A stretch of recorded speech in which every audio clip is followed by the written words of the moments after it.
can raise capital overseas by listing themselves on their stock markets. Bear in mind, it's not the first time that Indian companies will be listing on stock markets overseas. All your big companies from Infosys to HDFC, all of them are listed overseas, but then they're first listed here in India. Either that, or you have companies like Freshworks, an Indian company but with a registered office in California that listed at the New York Stock Exchange. But so far, the only thing that remained was, how do companies not listed in India get to list overseas and overseas stock exchanges and raise capital from those countries? For now, they've been given the go-ahead, and the Ministry of Corporate Affairs has given notifications under Section 5 of the Companies Amendment Act of India of 2020. What does it mean for businesses? What it means for businesses is that they are now free to go raise capital without bothering to ask the Indian stock markets for anything. What does it mean for investors? Well, that's what we're going to find out. But we'll begin by asking Karthik. Karthik, talk to us. Unlisted Indian companies can now go list on foreign stock exchanges and raise capital from there. Great news for Indian companies, isn't it? I think excellent news specifically for startups, specifically for companies that employ a lot of technology in their core businesses, Krishna. Now, if you remember Freshworks, since you spoke about it, Freshworks had a NASDAQ listing at a time when the Indian stock markets did not have too many Indian startups, taking the IPO route. You had a handful of them. You had Paytm, perhaps you did not even have Zomato at that point. You did not have Nike at that time. These are Indian tech companies that have dabbled with Indian IPOs. But I think what changes specifically is, let's say, NASDAQ. The composition of NASDAQ is such that the investors who invest in NASDAQ listed companies have a better understanding of technology. And hence, you are not under pressure of showing profit quarter after quarter for your stock price valuation to reflect correctly as per the core operating principles of the company. Now, what changes specifically right now is that you don't need an Indian listing, definitely. You can have a US based perhaps or any international stock exchange as the first port of call when you want to do your IPO. Now, what remains unanswered yet is which are these stock exchanges that would be permitted to list Indian companies without their listing here in India first, and secondly, is there a momentum there for Indian investors, retail investors specifically, to try and latch on to and and invest in those beautiful companies, tech companies that we know of, despite them not being listed here in India? First up, I want to ask you the first things off my mind. This makes sense when Indian companies are saying that now Indian stock markets are not doing all that well. There's not enough demand. There's not enough demand for capital. So in that sense, we're better off going to some other stock market overseas. But you're looking at a time where Indian stock markets have shrugged off everything from the Ukraine war to the Israel-Hamas war. Right. But either way, the point here is that investors now look at the way Indian investors are reacting to the IPOs. In today's India stock markets, IPOs are listing at least 30 to 40 to 50% premiums. True. So in that sense, when these companies go away to foreign shores to list themselves, are Indian investors going to be missing out in that sense? So that's something that I think is yet to be seen. We have also seen great Indian brands like Make My Trip listing in the New York Stock Exchange. Right. We've seen Freshworks, an Indian origin founder-led California registered company investing in the NASDAQ. Yeah. We've seen companies like HDFC and companies like Infosys that have done both Indian as well as international listings. Right. To my limited understanding at this moment, Krishna, I think it is a great deal of optimism for tech-driven companies, which feel that perhaps their true value will be unlocked only if you invest in a house that understands technology better than perhaps how Indian investors understand it right now. Well, it's just a matter of making sure that you list on the right exchange to find the right value for your company. And the right investor, the right retail investor and the right institutional investors who understand those core businesses very well. I think that is going to be definitely a great pull for Indian startups, tech-driven startups, to explore listing abroad. And this listing abroad is unlike the SPAC listing, the special purpose acquisition vehicle, wherein there is already a pool of investment ready and you go and you ride that SPV route. But this is going to be pure play IPO-driven investing. Right. Fair enough. We have Mr. Amit Gupta, founder, FinTech Capital, with us here on Business Plus. Amit, talk to us. How do you view this latest set of guidelines and the doors opening for unlisted Indian companies to list themselves overseas? So, any company which is already listed in India is in any case eligible for foreign secondary listing even today. However, unlisted companies are unlikely to allow to be listed anywhere by the government. If a company decides to, let's say, list in China, I don't think government will be allowing that. So I think one aspect which is not yet clear, I think it will get cleared probably in the next couple of months. Is the fact that which jurisdictions will be allowed by the Indian governments to allow this listing. There is a possibility that IFSC in GIFT City is expected to be part of that jurisdictions for the overseas listing. Traditionally listing has been a very domestic process as companies generally raise capitals and list it in the local exchanges. That's because company and its business are best understood where they operate. But because of these tech companies which have come into the picture in the last 5 6 years, the paradigm have sort of changed, and more tech and tech enabled firms have a global footprint. Also, investors across the world are looking for stock that could give better returns or faster returns. So they are open to investing in the companies from the emerging markets.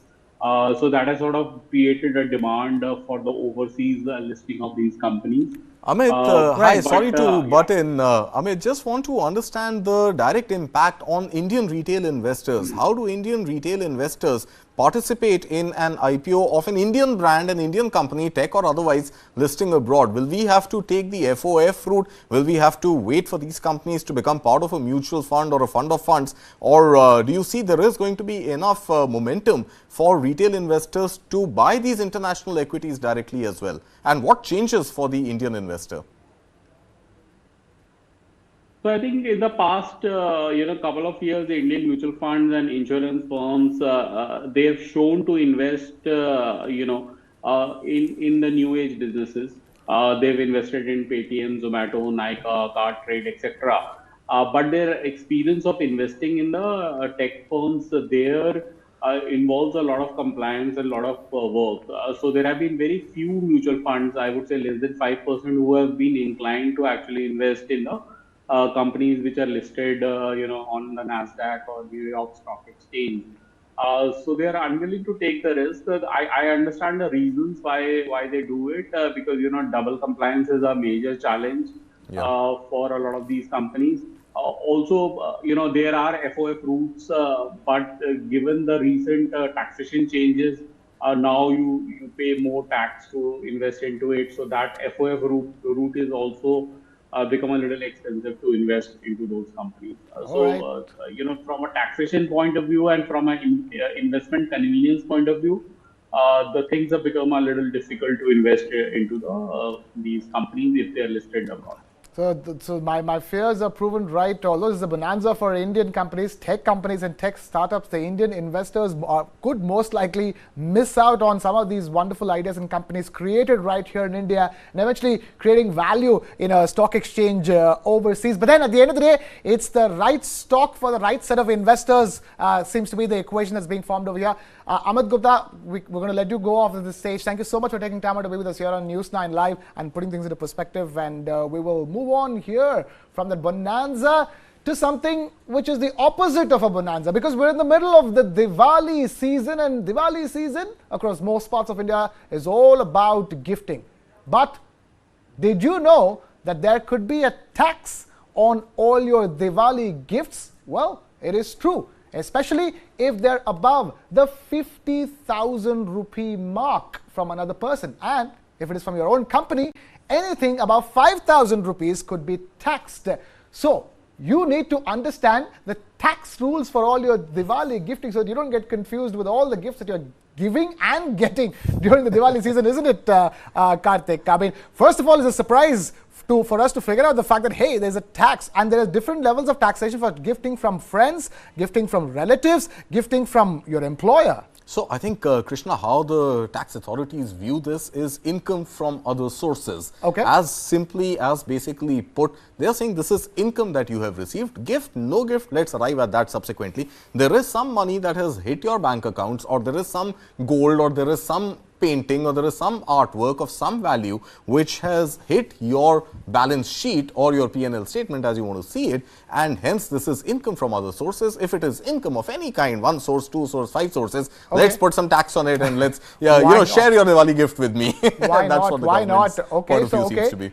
Okay, so we do need a tax expert, right, to help understand what are these taxing rules all about. We have Mr. Harshvardhan Rungta of Rungta Securities now joining us live on this broadcast. Mr. Harshvardhan, thank you so much for taking time out to be with us. Help us understand what are these taxes on Diwali gifting and how are we supposed to be prepared for them? Well, Krishna, taxing is not, the taxation on gifts is not specifically related to only gifts received during Diwali. So there are income tax provisions. The section 56 very clearly states what is going to be exempt and what is not going to be exempt.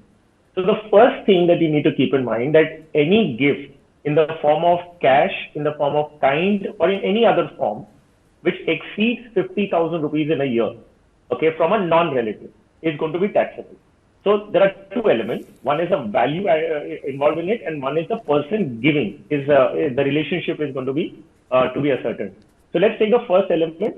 It says that anything in excess of 50,000 rupees in cash or kind received from a non-relative is going to be added into your income as income from other sources. As rightly what Karthik said, it's going to be an income from other sources and it's going to be taxed as per your tax slab. Now, if you receive a gift from a relative, now the definition of relative is also very clearly given. Who is a relative? If you're receiving a gift from that defined relative, then irrespective of the amount, whatever amount that you receive as gift is going to be tax exempt. So there is not going to be any tax on the gift that you receive from a relative as defined in the Act. So, you need to just keep in mind these two elements. Now, if you're on the occasion of a marriage, if a person receives gift even from a non-relative, then any amount, then this limit of 50,000 does not apply. And then that can be considered as tax-free even in the hands of the recipient. Harsh, nice to have you back with us after a very long time, and we hope we keep getting you back. But I have two basic, very basic fundamental questions. In the case of marriage, and take me seriously please, is this only limited to the first marriage? Wow, I didn't think you would ask that of all things. I'll come to the more serious question later. But is it only the first marriage or one time, or as many times as one decides to get married? Who's gifting excess over here? So, well, Karthik, the Act only says in the case of a marriage. I don't think there is any custom specified to that. And, unlike what somebody may think that you don't want to continuously keep getting married only to get tax-free gifts. Because the cost is going to be much more. Got it. Now, on to a little more serious question, Harsh. So you said your income from other sources, is this net income or gross income? Simple point being, if I'm receiving gifts on Diwali, I am perhaps also giving gifts in cash or kind on Diwali. Yes. So when I file my income taxes at the end of the year, can I also get some sort of a deduction on the gifts I have given and not just get taxed on the gifts I have received? No, not really, Karthik. I tell you what you're referring to is like a P&L debit and credit, saying that I have received gifts and I've given gifts, so net off I have to pay an X amount. No. So the gross amount that you receive, okay, so whatever you've received is taxed to you. Whatever you give, there is a recipient who will be paying tax on that. So it's not like a P&L of saying that I got so much, I gave that much. Yeah. So the net amount, no, it's not that, unfortunately. All right, fair enough. So net, it means that like if you really want to avoid taxes, don't gift. That's the best solution, because the government collects tax both ways. Whether you receive a gift or you give a gift, the government benefits with taxes for sure. Yeah, because what you're gifting is in any case from the salary that you've paid taxes on already. So yeah, so no rebate there for gifting. Oh yeah. But receiving a gift, yeah, government tells you, hey, share your gift spoils with me as well. All right, fair enough. We'll let Mr. Harshvardhan Rungta go at this stage. Thank you. Great talking to you. Hope to keep having you here on the show, and we'll see what happens by the time Diwali season gifting is over as to what will be our gross and net tax payout because of all the gifting. But we need to shift the focus away from all the gifting to an important case that we've all been following, the Adani Hindenburg case. And the latest we understand is that the Supreme Court of India has asked all parties to submit their final reports and final filings by the 8th of November. That's the deadline. That's the latest deadline that's come from the Supreme Court. Bear in mind, the Supreme Court has set up an expert committee to investigate into whether Adani flouted the security regulations in India. And even as the expert committee findings come out, the final filings of all parties concerned in the Adani Hindenburg case at the Supreme Court, they need to finally file everything by the 8th of November. And Karthik, it looks like the extensions keep on extending as far as the Adani Hindenburg case is concerned. Absolutely, Krishna. I think before the 8th of November deadline, there was 30th of October. Before that, there was 20th of October, 13th of October. So this has been a case, where the hearing just keeps getting deferred.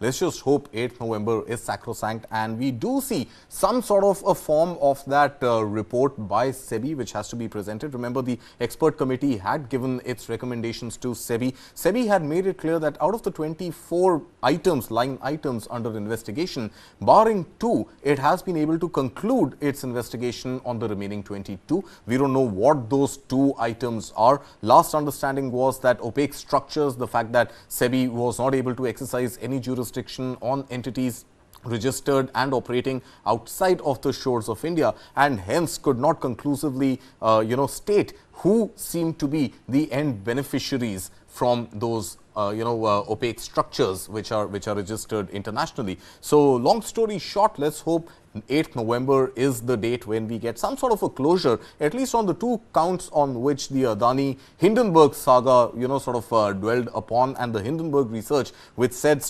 alleged stock price manipulation and violation of minimum public shareholding. So on these, the 24 line items, let's just see what the SEBI report finally has to say on 8th of November. Well, all I can say is that we are just coming off a time when the Chief Justice of India has explicitly said there shouldn't be a case of tariq pe tariq at the courts, especially the Supreme Court of India, quoting that line from that iconic Bollywood film Damini, and saying that there should not be tariq pe tariq. But then again, there seems to be tariq pe tariq as far as the Adani Hindenburg row is concerned. We will take things away from the Adani Hindenburg row to a very important story that we are tracking over here, and that comes straight from the Prime Minister of India.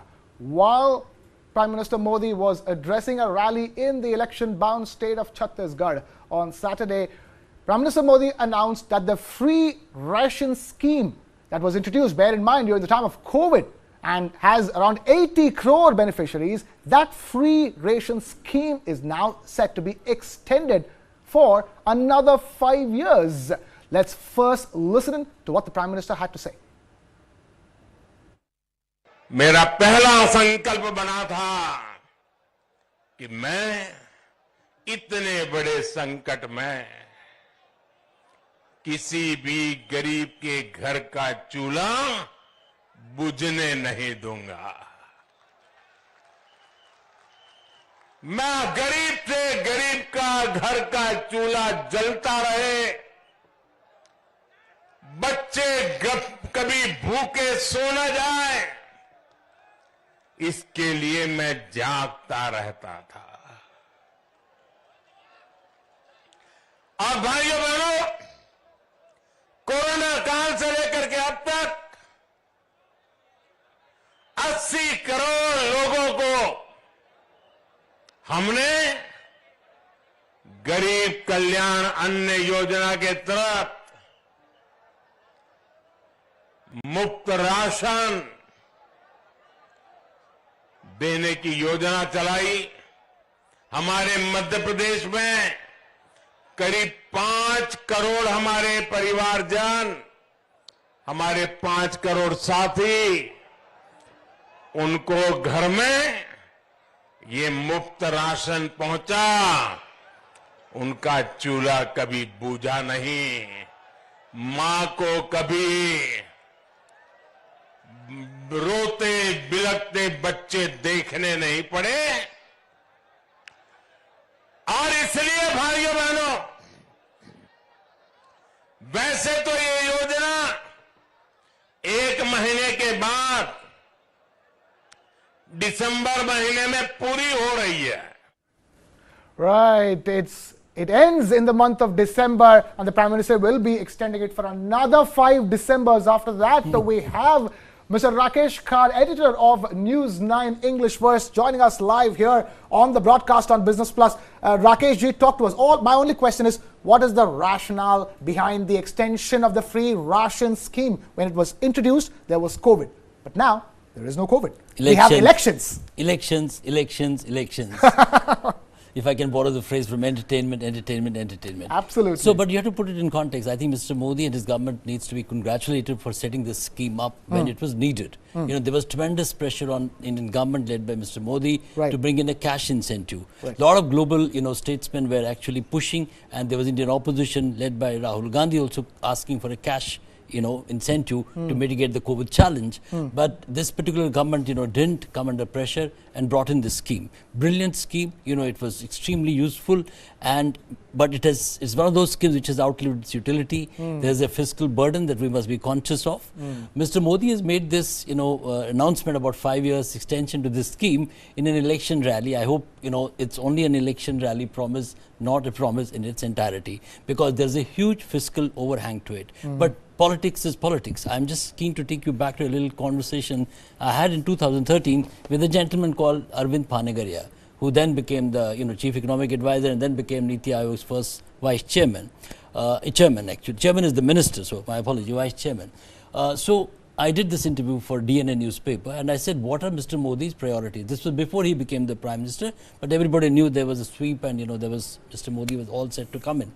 So, he talked about all potential reforms that Mr. Modi could bring in. Many of them have not yet come in, actually. But then I asked him about Manrega. And the question on Manrega was extremely important, because Mr. Modi, in one of his election speeches and even otherwise on the floor of the House, many BJP leaders had criticized Manrega as a politically savvy, vote-catching, economic policy, which is not rooted in deep economics. That's my view as well. But then Arvind Panagaria responded like a true statesman. He says, Rakesh, let me tell you one fundamental thing. No politician in this country can do Manrega. Forget about Mr. Modi doing so. I said, why? He says, this is a vote bank. This is a certain passport to bringing votes. Because, it was also enshrined as a guarantee.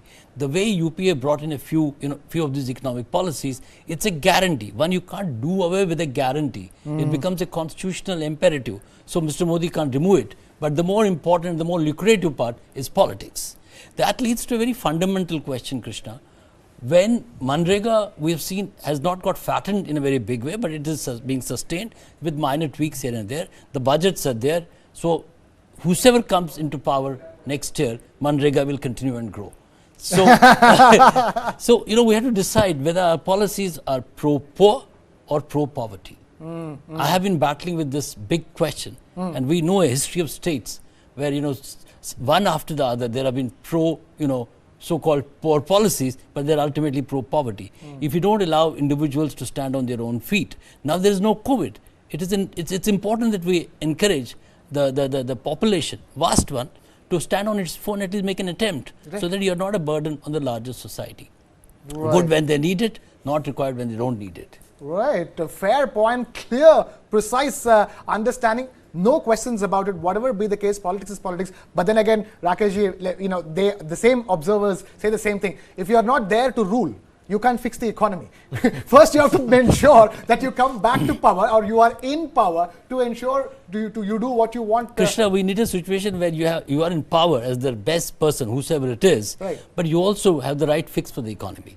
An economy can take a certain amount of pressure. States after states are under pressure on the fiscal perspective. Centre's own, debt situation is not that great. We have election year. We are going to spend a lot. We already spend a lot. The only person spending in this country today is the government of India and other state governments.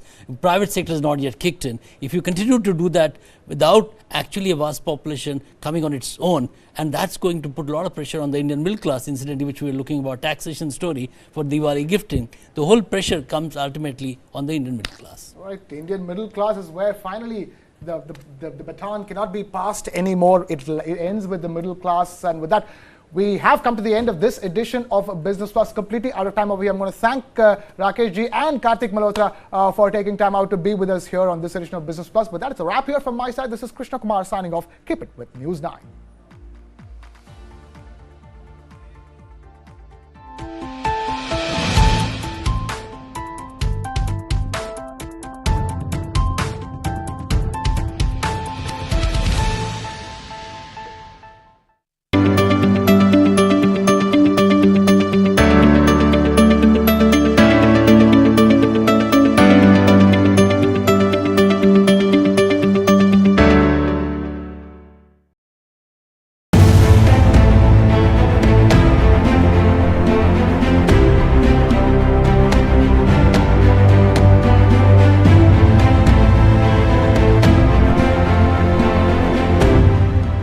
News 9 big coverage of 5 assembly polls.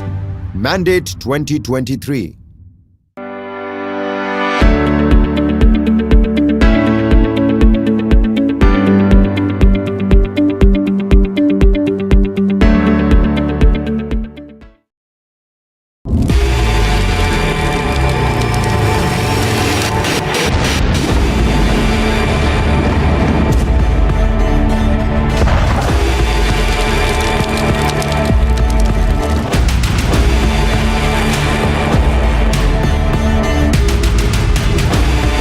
Israel is a very important IT-based country.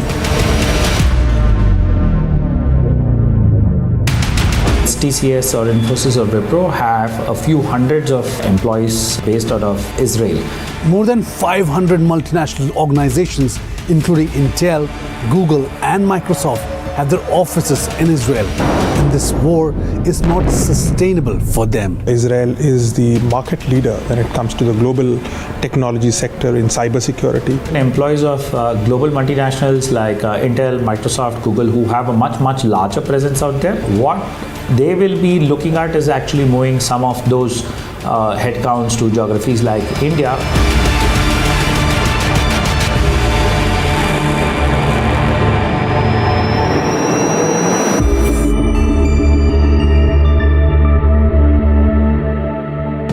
The Indian IT industry has a significant presence in Israel with top Indian companies present there.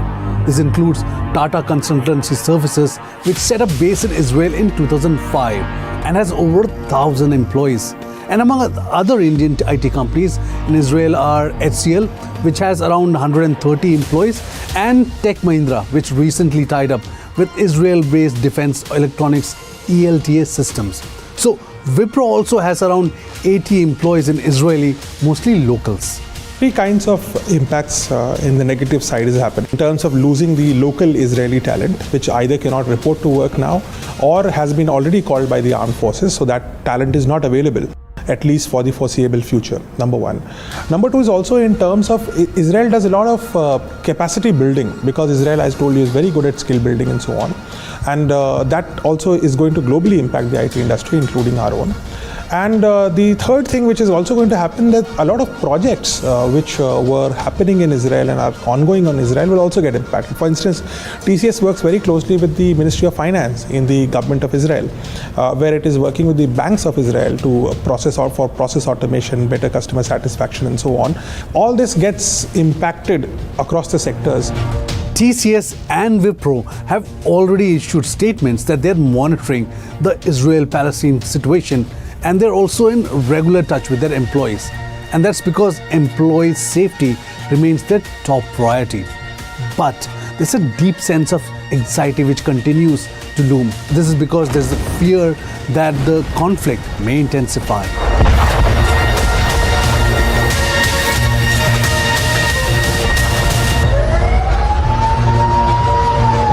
As of now, the conflict has not really expanded and engulfed the entire Middle East.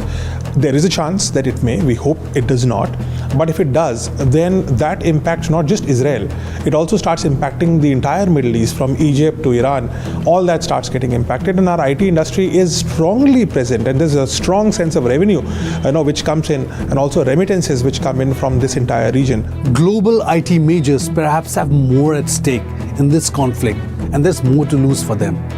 And this war is keeping them on the tenterhooks. Now, if you look at, let's say, from the semiconductor industry itself, which we've all gone through challenges during the COVID years, a lot of semiconductor design work happens out of Israel. Intel, Nvidia all have a large presence in Israel, and with this disruption, it is going to impact them severely.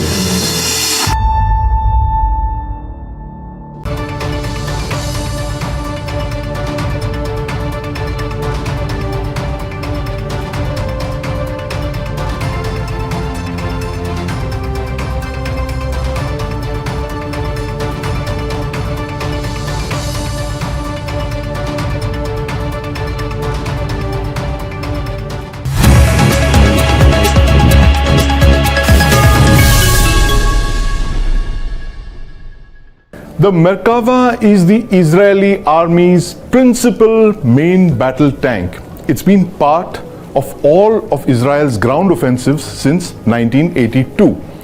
Now, the Merkava replaced the British-designed Centurion tank. Interestingly, the Indian Army also used the Centurion for over 4 decades. The Merkava replaced the British-designed Centurion tank. Now, interestingly, the Indian Army also used the Centurion for over 4 decades. It was called the Vijayanta. This tank was retired in the late 1990s. Now, the Merkava has been in service for over 4 decades in the Israeli military. It's gone from Mark 1 to Mark 5 in the last 4 decades. The Mark 4 tank that you see here is one of the most commonly deployed variants. Now, the tank has a crew of 4 persons and a total weight of 65 tons. To give you an idea of how much that weighs, the Arjun Mark II MBT has a weight of 68 tons. Now let's look at the Merkava's capabilities in the triangle of firepower, protection and mobility. Now the tank has a 1500 horsepower engine, and the interesting part about that is the engine is located in the forward part of the tank as opposed to the rear. This engine also affords protection to the crew when it's mounted in the front. It drives the tank to a speed of about 65 kilometers on the road. Now the tank has a 120 mm main gun which can fire a variety of ammunition, high explosive anti-tank, support rounds like APFSDS and kinetic energy penetrators. It also has a 12.7 mm heavy machine gun in the front to shoot at other vehicles, lightly armored vehicles and fortifications. It's bristling with these MMGs. It's got 3 of these 7.62 mm MMGs on the turret, and the tank is protected by composite sloped armor. But the interesting part about this is a very unique Israeli invention called the trophy self-protection system. It's a active protection system, which means that it fires small projectiles to protect the tank from rocket propelled grenades that are coming in to attack the tank. And this very unique system, it affords an additional layer of protection to this tank. Now, another unique feature of this tank is that it can carry 6 soldiers at the rear. This is very unique because normally main battle tanks don't carry infantry, but this is extremely useful for the Israeli military because when you're fighting in urban combat, you can carry soldiers in as well in protection inside a main battle tank. If the Israeli military moves into Gaza, as it will in the next couple of days, the Merkava is likely to be at the forefront of the fighting.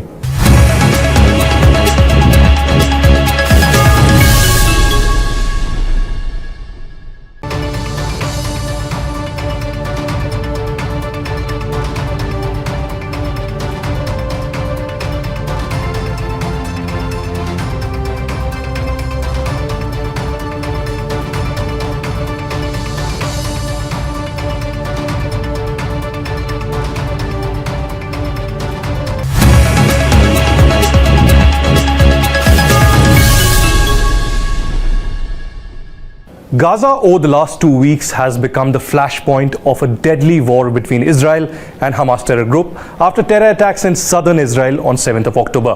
Over 3,000 people have been killed in Gaza in Israeli airstrikes, while over 1,300 have been killed in Israel due to the terror attacks. Hamas in Gaza over the years has built a massive network of underground tunnels, often used to carry out attacks in Israel and smuggle goods from Egypt. Yet, mostly, it is used to let Hamas carry out its operations through underground command centers, which are also equipped to store and transport men and ammunition. Here, right behind me, you can get a glimpse of the map of these underground tunnels all across. In fact, in November 2022, I was a part of a delegation where the Israeli Defense Forces and the Israeli government had invited me to visit all the border areas. In fact, this was one of the areas near Sderot, around the southern Israel, where I had visited and in fact gone inside a tunnel that Hamas had really constructed along with concrete, electricity, to in fact store ammunition and also send in terrorists into Israel for terror attacks. In 2021, Hamas had claimed to have built a tunnel network of over 500 kilometers, which is more than the size of the Delhi metro network. This massive network of tunnels used by the Hamas terrorists is known as the Gaza Metro. These tunnels are mostly built manually using basic tools, and yet there is electricity within these tunnels and the structure is solidified using concrete, as I said before. Tunnels have been an integral part of the warfare in the past as well. In the mountains of Afghanistan, both the Al-Qaeda and the Taliban have often used shelter within the tunnels. During the Vietnam War as well, the Viet Cong tunnels were used by the Vietnamese in the jungles of Southeast Asia. It was impossible for the US Army to enter these tunnels due to the sheer size of it. Hamas once again has been using these tunnels since the war with Israel has begun. You can see this is the tunnel which is being used continuously by the Hamas terrorists. It's a very narrow passageway which is very dark, but there is electricity at some ends, and on the other hand you can see these rockets as well that have been kept to attack the Israeli Defense Forces.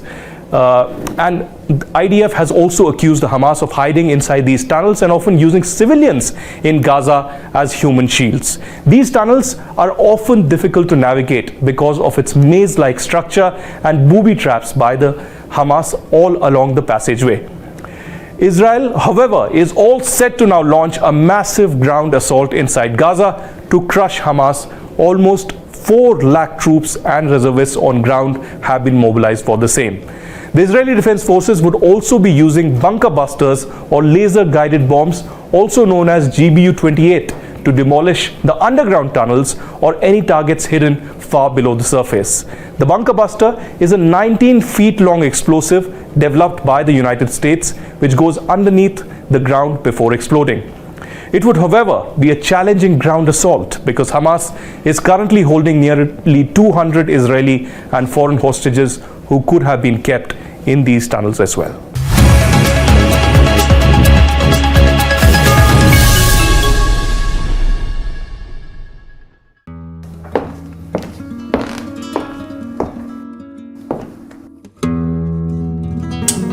Hello everyone, Namaskar. I'm music composer Ricky Cage.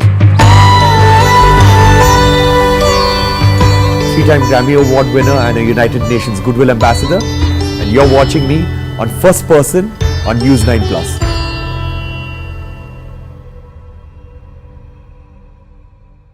This and more streaming now on the world's first news OTT, News 9 Plus.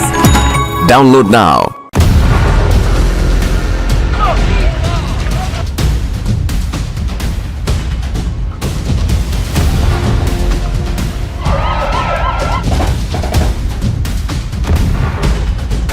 Israel at war. The big coverage only on News 9 Live. Hamas attacks Israel.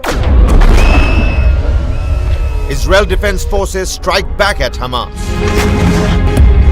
As the war unfolds, watch the comprehensive coverage of the Israel war only on News 9 Plus.